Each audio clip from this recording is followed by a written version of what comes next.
ఈ మధ్య తెలంగాణలో ఒక సమావేశం ఏర్పాటు చేశారు. ఏంటి ఆ సమావేశం అంటే తెలంగాణ జర్నలిస్టుల అస్తిత్వ పోరాటం అని చెప్పేసి ఈ ఈ పోరాటం అని ఒక సమితిని ఏర్పాటు చేసి అక్కడ మాట్లాడుకున్నారు. ఏం మాట్లాడుకున్నారు?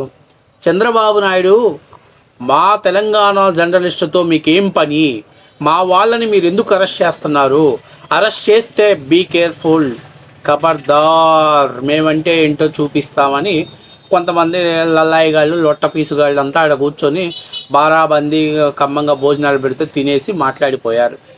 అందులో మన జర్నలిస్టు శంకర్ అనేవాడు ఒకడు ఉన్నాడు. వీడు భయంకరమైనటువంటి ఉమనైజర్. గతంలో కూడా హైదరాబాదు చౌరస్తాలో ఆడవాళ్ళ చేతుల్లో చెప్పు దెబ్బలు తిన్నాడు. ఒకసారి అయితే ఎవరో లేడీ ఇంటికి వెళ్ళి నానా హంగామా చేసి ఆ వీడియో కూడా సోషల్ మీడియాలో వైరల్ అయింది. సరే, వీడు తెలంగాణ వీడియోలు చేస్తే ఏదో రేవంత్ రెడ్డి తట్టా పుట్టా మొత్తం ప్యాకప్ చేసి ఇస్త్రీ అవతల పడేశాడు. అరే, మనం తెలంగాణ వీడియోలు చేస్తే తెలంగాణ ప్రజలు ఎవరు దేకట్లేదు మనల్ని పోనీ ప్రతిపక్షంలో ఉన్నటువంటి బీఆర్ఎస్ పార్టీ కూడా మనల్ని పట్టించుకోవట్లేదు. ఎందుకంటే వీడి పేరెత్తిన ప్రతిసారి ఏమయ్యా కల్వకుంట్ల తారక రామారావు, నువ్వు అధికారంలో ఉన్నప్పుడు హీరోయిన్ బ్లాక్మెయిల్ చేసావు, తాజాగా ఈడు కూడా ఇట్లాంటి లొఫుట్ పనులు చేస్తే వాడిని నువ్వు సపోర్ట్ చేస్తున్నావా అని అనటంతో ఆయన కూడా మనకి ఎందుకు వచ్చిన వాళ్ళరా బాబు, ఈయన సపోర్ట్ చేస్తే లేనిపోని తరకా అని చెప్పి మనం భుజస్కంధాల మీద వేసుకుంటున్నాం, కాబట్టి మనకి ఎందుకులే అని చెప్పి వాళ్ళు సపోర్ట్ చేయటం మానేశారు. ఇన్కమ్ రావట్లేదు, వీడియోలు పెద్దగా వైరల్ అవ్వట్లేదు. కానీ పార్టీ నుంచి రేవంత్ రెడ్డి పార్టీ, కాంగ్రెస్ పార్టీ నుంచి బాగా టార్గెట్ ఉంది. అప్పుడు మనోడు ఇక కొత్తగా వైఎస్ఆర్ కాంగ్రెస్ పార్టీని దత్తత తీసుకున్నాడు. తెలంగాణలో చాలామంది జర్నలిస్టులని జగన్మోహన్ రెడ్డి గారు పెంచి పోషిస్తున్నాడు. వీళ్ళ ముఖ్య ఉద్దేశం ఏంటంటే డబ్బులు ఇవ్వటం, వీడియోలు చేయించుకోవటం. వైసీపీ ఆఫీస్ నుంచి పార్టీ కంటెంట్ పంపిస్తారు, వీళ్ళు వాళ్ళ స్లాంగ్లో వీడియోలు చేసి వాటిని బయటకు వదులుతారు. ఆ తర్వాత ఆ లింకులు వైసీపీ వాళ్ళ యొక్క అఫీషియల్ గ్రూప్స్లో వాటిని షేర్ చేస్తారు. ఫలితంగా ఆ వీడియోస్ను చూడటం ద్వారా వాడి వైరల్ అవ్వటం, 10 రూపాయలు సంపాదించుకోవటం, ప్లస్ పార్టీ నుంచి రావటం జరిగింది. ఇదేదో బాగుందిరా వ్యాపారం అని చెప్పేసి ఇంకొంచెం ఘాటైన మసాలా తగిలిచ్చేసి చంద్రబాబు నాయుడు, లోకేష్, పవన్ కళ్యాణ్ తెల్లారు లెగిస్తే ఇలా సంకలు నాకితే కానీ వీళ్ళ పరిస్థితులు గడవనటువంటి పరిస్థితి ఏర్పడింది. సరే, వీళ్ళు ఏమన్నా పని చేస్తున్నారా, ప్రజల సమస్యల మీద పోరాడుతున్నారంటే జగన్ కింద జాకీలు వేసి పైకి లేపుతారు. అంతకుమించి ఏం చేయరు వీళ్ళు. మరి ప్రభుత్వం తప్పులు లేకుండా తప్పుడు ప్రచారం చేసి అరెస్ట్ చేస్తే జైల్లో పెడితే, లేకపోతే స్టేషన్కి తీసుకెళ్తే తెలంగాణ జర్నలిస్టుల అస్తిత్వ పోరాటం, రేవంత్ రెడ్డి చంద్రబాబు నాయుడు గారి శిష్యుడు కాబట్టి మమ్మల్ని అరెస్ట్ చేసినా కూడా మెలకుండా ఉన్నాడు, సైలెంట్గా ఉన్నాడు అని అంటారు. మరి మీరు తెలంగాణ జర్నలిస్టుల అస్తిత్వ పోరాటం అని పెట్టుకున్నప్పుడు తెలంగాణ సమస్యల మీద మాట్లాడాలి కదరా భయ్ అని అంటే, ఈడ మాట్లాడితే మమ్మల్ని దేకట్లేదు కదా, అక్కడ జగన్ డబ్బులు ఇస్తున్నాడు, అట్లాగే మా వీడియోలు ఆయన వైరల్ చేస్తున్నాడు. జర్నలిస్టులు ఎక్కడైనా మాట్లాడవచ్చు, జర్నలిస్టులు ఏదైనా మాట్లాడవచ్చు, కానీ ప్రభుత్వాలు మాత్రం అరెస్ట్ చేయకూడదు, విచారణకు పిలవకూడదు. పిలిస్తే మాత్రం మా ఆత్మగౌరవం దెబ్బతింది. సో తాజాగా మన కామశంకర్ గారి ఒక మాట మాట్లాడుతున్నాడు. చూడండి, వాడు మాట్లాడిన తర్వాత వాడి వీడియోకి మనం కౌంటర్ ఇద్దాం. రాధాకృష్ణది కూడా కాళ్ళు ఇట్లా ఎల్పి వేసి వేయాలి ట్రీట్మెంట్. ఇప్పుడు ఈ మధ్యలో ఏపీలో ఎవరు అరెస్ట్ చేసినా అని కాళ్ళు ఎల్పి వేసి కొడుతున్నారంట. రాధాకృష్ణ కాళ్ళు కూడా ఎల్పి వేస్తే అప్పుడు మంచిగా ఉంటుంది, ఆ పెయిన్ అనేది తెలుస్తుంది అన్నమాట రాధాకృష్ణకి. సినిమా మాత్రం గట్టిగానే ఉంటుంది రాధాకృష్ణ, ఎందుకంటే నీ విచ్చలవిడి రాత సగటు జర్నలిస్టు సిగ్గుపడేటువంటి విధంగా మీరు రాసిరు. ఇప్పుడు చంద్రబాబు నాయుడు అమరావతికి చట్టబద్ధత కల్పిస్తూ దాన్ని అదే ఇంకా ఆంధ్రప్రదేశ్ రాష్ట్రానికి రాజధాని అని చెప్పేసి కేంద్రంతో మంచిగా మాట్లాడుకొని లోక్సభలో బిల్లు పెట్టుకొని అది రాష్ట్రపతి చేత ఆమోదించుకొని గెజెట్ ఇప్పించుకున్నాడు, మంచిగానే ఉన్నది. అయితే ఈ సందర్భంగా ప్రతిపక్ష నాయకుడు జగన్మోహన్ రెడ్డి ఏం చేసిండు, అయ్యా మీరు 2 లక్షల కోట్లు 3 లక్షల కోట్లు పెట్టి ఓన్లీ అమరావతిలో ఒక్కదాంట్లోనే పోసి ఖర్చు పెడుతున్నారు అనవసరంగా.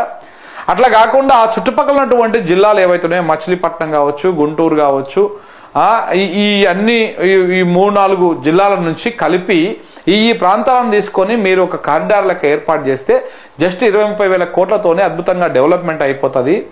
మీరు ఈ ఆలోచన చెయ్యండి అని చెప్పేసి ఒక ప్రతిపక్ష నాయకుడిగా ఆయన మీడియా సమావేశం పెట్టి సలహా ఇస్తే దానికి కౌంటర్గా రాధాకృష్ణ రాసినటువంటి చిల్లర రాతలు వైసీపీ నాయకులు వాళ్ళ భార్యలు మీ భార్యలు కారు అని చెప్పేసి జగన్మోహన్ రెడ్డి అంటే అది నిజమే అని నమ్మి వాళ్ళ భార్యలను అక్కా చెల్లెళ్ళుగా చూసి వేరే సంబంధాలు చూసి చేసేటువంటి వెన్నుపూసలేనటువంటి నాయకులు వైసీపీలో ఉన్నారు అని చెప్పేసి ఇంత చిల్లరగా రాశాడు. అది జర్నలిజమా? ఆర్కే కొత్త పలుకు పేరుతోటి విద్వేషాలు రెచ్చగొట్టడమే. బాగుంది. అది రాశాడు కాబట్టి ఆర్కే గారు తప్పు చేశారు, ఆర్కే గారిని క్షమాపణ చెప్పాలని రాశారు. అమరావతిలో వేస్తెల రాజధాని అని చెప్పి సాక్షిలో పబ్లిసిటీ చేశాడు. మరి సాక్షిని ఏం చేయాలి? భారతిరెడ్డి గారి మీద కేసు పెట్టాలి కదా, మరి దాని గురించి ఎందుకు మాట్లాడలా? బాధ్యాయుతమైనటువంటి సాక్షి రాష్ట్ర అవసరాల దృష్ట్యా, రాజధాని అవసరాల దృష్ట్యా భూములు ఇచ్చారు కదా, మరి అలాంటి రైతుల్ని వేస్తెల అని చెప్పేసి రాశాడు కదా, మరి అప్పుడు ఏం చేయాలి? సాక్షిని ఏం చేయాలి? అవి బాగున్నాయా? అవి నీట్గా ఉందా? మరి దాని గురించి ఎందుకు మాట్లాడలేదు? ఇంతకుముందు దాని గురించి ఎందుకు మాట్లాడలేదు? అసలు నేను అడిగేది ఏంటంటే, తెలంగాణ జర్నలిస్టులు మీరు, తెలంగాణలో చాలా సమస్యలు ఉన్నాయి, తెలంగాణలో ఎందుకు ప్రస్తావించుకోవట్లా? మీరు జర్నలిస్టుగా తెలంగాణలో ఎందుకు ముద్ర వేసుకోవట్లా? తెల్లారు లెగిస్తే ఆంధ్రప్రదేశ్ ప్రజల సంఖ్య ఎందుకు నాగుతున్నారు? ఆంధ్రప్రదేశ్ గురించి మీకు ఎందుకు మాట్లాడుతున్నారు? 3 లక్షలు కాదు 7 లక్షల కోట్లు పెట్టుకుంటాం, మా రాష్ట్రం మా రాజధాని. మీకేంట్రా భయ్ నొప్పి?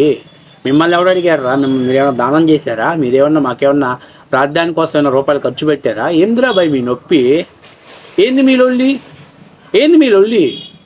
జగన్మోహన్ రెడ్డి డబ్బులు ఇస్తాడు, జగన్మోహన్ రెడ్డి డబ్బుల కోసం మీరు పనిచేస్తున్నారు. ఈయన పెద్ద నీతి జర్నలిస్ట్ లెక్క, ఈడంత పెద్ద పత్తిత్తులాగా ఈడు మాట్లాడుతున్నాడు. నేను అడుగుతుంది ఏంటంటే, ఆయన ఇప్పుడు రాధాకృష్ణ గారు రాశారు కదా, కొన్ని ఉదాహరణలు చెప్తాను. వైఎస్ జగన్మోహన్ రెడ్డి గారి చెల్లెలు ఉన్నారు, ఎవరు? వైఎస్ షర్మిలారెడ్డి గారు.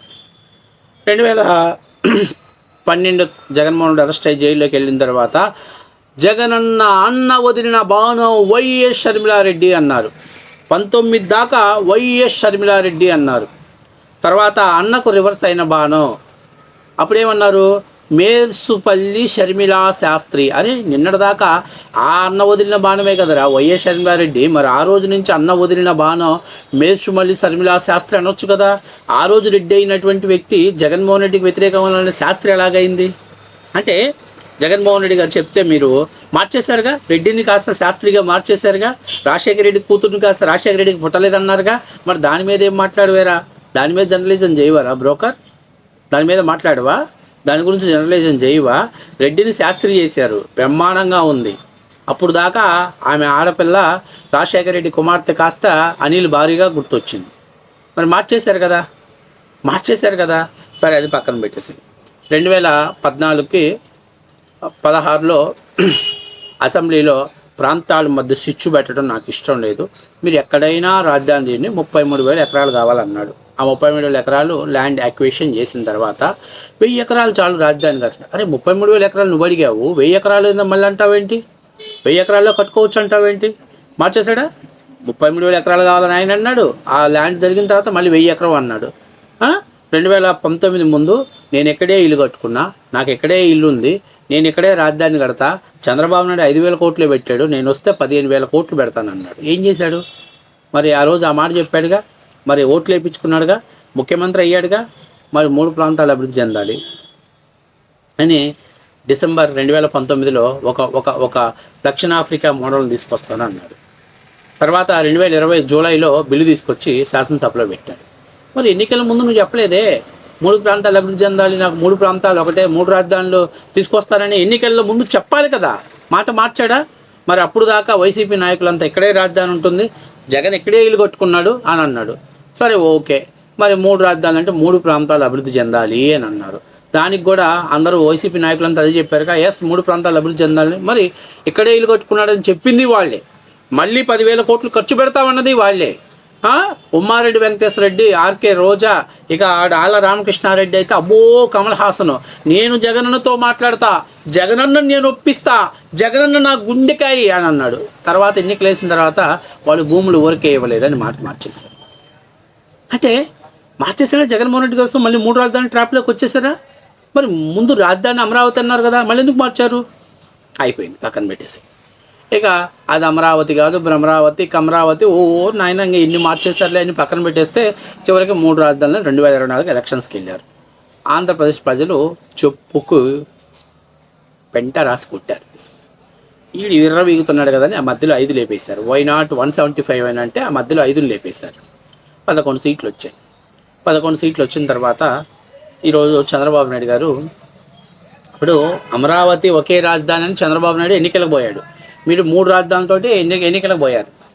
సరే, ప్రజలు అమరావతి కావాలని నిర్ణయం తీసుకొని గెలిపించేశారు, అయిపోయింది. మరి 2024 ఓడిపోయిన తర్వాత ఓకే, జరిగింది ఏదో జరిగిపోయింది, రైతులు ఏదో స్వచ్ఛందంగా భూములు ఇచ్చారు, వాళ్ళని మనం ఇబ్బంది పెట్టడం ఎందుకు, సరే పోనీలండి అమరావతి రాజధానిగా పెట్టుకోండి, దాన్నే అమరావతిని గ్రేటర్ అమరావతి పేరుతోటి ఏపీసీఆర్టీ చట్టంలో మీరు బాగా డెవలప్మెంట్ చేస్తే మచిలీపట్నం దాకా రాజధాని పెట్టుకోండి, ఏదైనా దానికి ఒక రాజధాని క్యాటర్లో కలుపుకోండి అంటే ఎట్టుంటుంది. మచిలీపట్నంలో మా తీసుకోండి, విజయవాడలో తీసుకోండి, గుంటూరులో గన్ను తీసుకోండి, పేల్చి తెంగండి, పెంచేసేయండి, పోయిద్ది, రాష్ట్రం పోయిద్ది, ఇంక ఎడిపడిదాడు పోయిద్ది. అనగానే నిన్నటి నుంచి వైసీపీ నాయకులు మావి గన్ ఇదే రాష్ట్రానికి అభివృద్ధి మంత్రం. నిన్నటిదాకా 3 రాజధానులు అన్నారు కదరా, అంతకుముందు అమరావతి అన్నారు కదరా, నిన్నటిదాకా వైఎస్ షర్మిలారెడ్డి అన్నారు కదరా, మరి నిన్నటిదాకా వైఎస్ షర్మిలా శాస్త్రి అంటున్నారు కదరా. అంటే జగన్మోహన్ రెడ్డి ఏది చెప్తే అది మాట్లాడతారు, జగన్మోహన్ రెడ్డి ఏది పాస్ చేస్తే అది పాస్ చేస్తారు. మరి రాజశేఖర రెడ్డి గారు చెల్లెలే కదా అమ్మాయి, రాజశేఖర రెడ్డి గారు చెల్లెలు నిన్నటిదాకా జగన్ వదిలిన బాణం వైఎస్ షర్మిలారెడ్డి కాస్త జగన్కు రివర్స్ అయిన బాణం మేడ్సు మళ్ళీ షర్మిలా శాస్త్రి ఎట్లా అయింది, వైసీపీ నాయకులు ఎట్లా మాట్లాడారు చెప్పండి. నువ్వు మాట్లాడు. అంటే జగన్మోహన్ రెడ్డి ఏది చెప్తే అది వింటున్నారుగా. అమరావతి అన్నారు, కాదు 3 రాజధానులు అన్నారు, లేదు మళ్ళీ మా గన్ను అన్నారు. రేపు జగన్మోహన్ రెడ్డికి 3 మారిపోయింది. మా గన్ను కాదురా నాయన, విగన్ చి అంటాడు. అంటే వి అంటే విజయవాడ, గన్ అంటే గుంటూరు, చి అంటే చిలకలూరుపేట అంటాడు. అప్పుడు ఏంటి, మళ్ళీ మార్చేస్తారా? అంటే ఆయనకు 3 మారిపోయిన ప్రతిసారి మీరు రాజధాని మార్చేస్తారు. ఇప్పుడు ఆయన రాధాకృష్ణ గారు మాట్లాడింది తప్పు. వైసీపీ నాయకుల భార్యలని చెల్లెళ్ళు అనమంటే జగన్మోహన్ రెడ్డి అనమంటే అంటారంటే ఇది వాస్తవమే కదా. షర్మిలారెడ్డిని శాస్త్రం చేశారు కదా, మీరే చేశారు కదా. మరి ఇందులో తేడా ఎక్కడుంది? ఆయన చెప్పిన దాంట్లో ఏది తప్పని మీరు బాధపడుతున్నారు? అమరావతి రైతుల్ని వేసల రాజధాని అన్నప్పుడు బాధపడలేదు. నిండు శాసనసభలో ఒక ప్రతిపక్ష నాయకుడి యొక్క సతీమణిగా నవమనపరిచినప్పుడు బాధపడలేదు.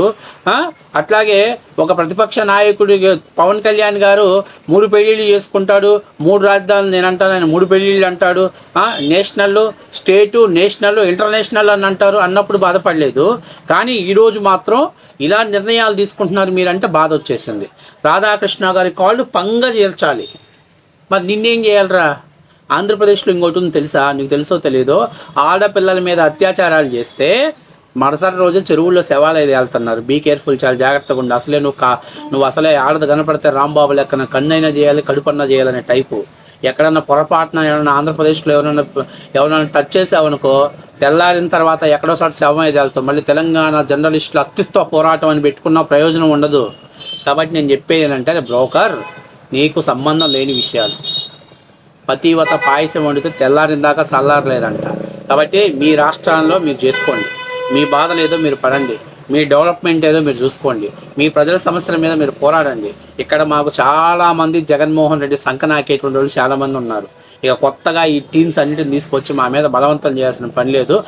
నీలాంటి పతివత చౌరస్తాలో 4 సార్లు చెప్పు దెబ్బతిన్నా కూడా నువ్వు మళ్ళీ రాధాకృష్ణ గురించి మాట్లాడుతున్నావు, రాధాకృష్ణ గారి గురించి వ్యాఖ్యలు చేస్తున్నావు అంటే ఇక ఆ పార్టీకి తగ్గోళ్ళు అలాంటి వాళ్ళే ఉంటారులే. అని మొహం మీద చూసినా ఉమ్మే కదా ఊసిందని తుడుక్కుపోయే వాళ్ళు ఉంటారు. కాబట్టి చాలామంది వద్దు శంకర్ బాయ్. కాబట్టి నేను చెప్పేది ఏంటంటే, గెలకొద్దు, తన్నించుకోవద్దు, తన్నిన తర్వాత తెలంగాణ అస్తిత్వం అని చెప్పేసి తెరపైకి తేవద్దు. మీ రాష్ట్రంలో మీ సమస్యలు మీరు మాట్లాడుకోండి.